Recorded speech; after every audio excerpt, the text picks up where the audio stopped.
Mbappe tak sabar bermain bersama Vinicius. Masa pinjam Hübner di Cerezo Osaka berakhir, apakah Hübner terbang ke Slowakia? Federasi Sepak Bola Prancis kecam selebrasi Argentina yang rasis. Ten Hag kepincut Zirkzee karena kreatif. ASEAN Cup U19 jadi ajang generasi baru Timnas Indonesia. Kabar bola hari ini, Kylian Mbappe telah diperkenalkan kepada publik di Santiago Bernabeu, Selasa. Penyerang berusia 25 tahun ini kemudian menghadiri sesi jumpa wartawan untuk menjawab beberapa pertanyaan, termasuk posisi yang diinginkan di tim, serta kerjasama dengan pemain sayap kiri Vinicius. Saya akan bermain dimanapun pelatih, Carlo Ancelotti, memerintahkan saya bermain. Di Paris, saya bermain di 3 posisi. Di Monaco juga, yang penting adalah berada dalam kondisi fisik yang baik. Posisi yang akan saya mainkan adalah sebuah detail, tutur Mbappe. Mengenai bermain bersama Vini, Mbappe menjawab, Vinicius adalah pemain unik, pemain yang sangat hebat. Saya akan sangat senang bermain bersamanya, seperti pemain lainnya. Menurut saya, pemain hebat tahu cara bermain bersama. Dia luar biasa dalam beberapa musim terakhir. Semua bergantung kepada saya untuk beradaptasi dengan tim. Saya akan melakukannya secepat mungkin. Kabar bola hari ini. Kembalinya Hübner ke Wolves membuka opsi peminjaman ke klub lain di bursa musim panas dihidupkan lagi. Peminjaman ke klub lain juga sudah disampaikan Hübner secara tersirat dalam salam perpisahannya dengan Cerezo. Hübner tidak menyebutkan secara spesifik pulang ke Akademi Wolves. Masih belum adanya kejelasan klub tujuan berikutnya membuat situasi Hübner di Wolves U21 tak pasti. Tidak menutup kemungkinan Hübner menyusul skuad Wolves U21 yang sedang menjalani pramusim di Bratislava, Slowakia, sebagai persiapan menghadapi musim baru PL2. Tetapi bisa juga Hübner tetap berada di Wolves menunggu negosiasi peminjamannya ke klub lain. Kabar bola hari ini, Presiden FFF Filipe Diallo meminta pertanggungjawaban dari Presiden FIFA Gianni Infantino dan Presiden AFA Claudio Tapia atas aksi rasis yang dilakukan skuad Argentina setelah final Copa America. Presiden Federasi Sepak Bola Prancis, Filipe Diallo, mengutuk keras pernyataan rasis dan diskriminatif yang tidak dapat diterima, yang dilontarkan kepada para pemain tim Prancis dalam konteks lagu yang dinyanyikan oleh para pemain dan pendukung tim Argentina usai juara Copa America dan disiarkan dalam sebuah video di media sosial, ujar pernyataan resmi FFF. Kabar bola hari ini, Joshua Zirkzee menjadi pemain pertama yang didatangkan Erik ten Hag ke Manchester United di musim panas ini. Ten Hag membeberkan sederet kualitas Zirkzee. Manajer Manchester United Erik ten Hag percaya bahwa Zirkzee akan menjadi seorang pemain kunci karena bagus dalam menghubungkan permainan sekaligus kreatif. Zirkzee sendiri juga bisa dimainkan sebagai second striker. Dia itu pemain yang bisa menghubungkan permainan. Dia mampu menahan bola, punya ide-ide bagus, kreatif, bisa menggiring bola, membuat kombinasi, kata ten Hag.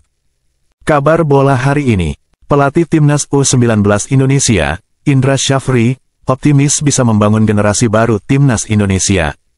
Indra saat ini akan memimpin Garuda Nusantara untuk berlaga di ASEAN Cup U19 2024. Dengan bekal pengalamannya sebagai Direktur Teknik PSSI, dia tidak hanya mempersiapkan tim untuk kompetisi. Namun, pemain yang masuk dalam timnya akan terus dimaksimalkan agar bisa jadi pemain masa depan Indonesia.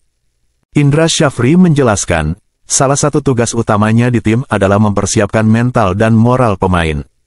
Menurutnya, hal tersebut harus bisa ditanamkan agar mereka memiliki kualitas dan bisa terus konsisten di masa depan. Dia mengakui bahwa mempersiapkan pemain muda tidak mudah dan penuh tantangan. Harus ada pendekatan yang tepat agar mereka bisa bersinar dan menjadi tombak utama skuad Garuda di masa depan. Kabar bola hari ini. Ketertarikan Real Madrid pada bintang Liverpool Trent Alexander-Arnold dilaporkan semakin nyata di tengah ketidakpastian masa depannya di Anfield. Menurut jurnalis Bill Christian Vogt, minat Real Madrid terhadap Trent Alexander-Arnold semakin meningkat dan bek sayap itu sendiri terbuka untuk pindah. Hal itu terjadi pada saat pemain internasional Inggris tersebut kini berada di tahun terakhir kontraknya di Liverpool. Alexander-Arnold dengan cepat mendekati status legenda Liverpool, tetapi musim ini bisa menjadi musim terakhirnya kecuali dia menandatangani kontrak baru, dengan masa jabatannya saat ini akan berakhir pada tahun 2025. Kabar bola hari ini, Morata menyatakan kepastian dirinya bergabung ke Milan akan diumumkan setelah tes medis. Saya masih harus menjalani tes medis bersama Milan, tapi ya, saya akan pergi ke sana, ujar Morata. Saya mengucapkan selamat tinggal kepada rekan satu tim. Penting bagi saya untuk berterima kasih kepada mereka atas segalanya, karena mereka selalu membantu saya. Saya juga berterima kasih kepada manajer, Miguel Angel Gil, Carlos Bucero, Andrea Berta, tutur Morata. Kabar bola hari ini, Kylian Mbappe tak mau gegabah terkait cedera hidungnya saat ini. Dia akan membicarakan dulu dengan Real Madrid terkait perlu atau tidaknya dioperasi. Menurut Mbappe, kondisi hidungnya itu akan dikonsultasikan dengan tim dokter Madrid. Apakah perlu naik meja bedah atau tidak? Mbappe menyerahkan keputusan akhir kepada klub. Sebab jika operasi dilakukan, maka Mbappe bisa absen lama dan menunda debutnya. Kami belum membuat keputusan apapun. Hal-hal seperti ini tentunya bukan tergantung saya saja, tapi saya pastikan bahwa saya siap main jika dibutuhkan tim, kata Mbappe. Kabar bola hari ini. Ruud van Nistelrooy kembali ke Manchester United untuk bekerja di balik layar. Erik ten Hag mengungkap lebih detail tugas Nistelrooy di Man United. Dia manajer yang sangat ambisius dan punya keahlian hebat sebagai manajer, jadi dia akan membantu tim dan pemain secara individu, ujar ten Hag. Dia akan membantu tim di semua fungsi tim terkait sepak bola, khususnya dalam menyerang dan pressing, kata ten Hag. Kabar bola hari ini. Timnas Argentina melakukan parade juara Copa America di Buenos Aires.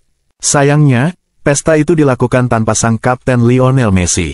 Messi rupanya memilih untuk melanjutkan proses pemulihan cedera engkel yang didapat di laga final. Engkel Messi bengkak usai ditekel pemain Kolombia berkali-kali dan membuatnya menangis. Keputusan ini diambil karena Messi sudah dinantikan Inter Miami yang lagi menjalani musim reguler MLS. Saat ini Inter Miami berada di posisi kedua klasemen MLS Wilayah Timur dengan 47 poin dan menargetkan lolos ke playoff setelah gagal musim lalu. Kabar bola hari ini, Juventus tidak menjual replika seragam bernomor punggung 10 setidaknya sampai Kenan Yildiz menandatangani kontrak baru. Penyanderaan nomor 10 ini ditengarai dilakukan Juventus sebagai alat negosiasi supaya Yildiz menandatangani perpanjangan kontrak. Dengan potensi yang diperlihatkannya, pemain kelahiran tanggal 4 Mei tahun 2005 ini bisa jadi sudah mulai diincar klub lain. Apalagi, dia tampil bagus selama Euro 2024. Kalau negosiasi berjalan lancar dan perpanjangan kontrak bisa direalisasikan, nomor punggung 10 Juventus akan langsung menjadi milik Yildiz dan dijual di toko resmi si Nyonya Tua.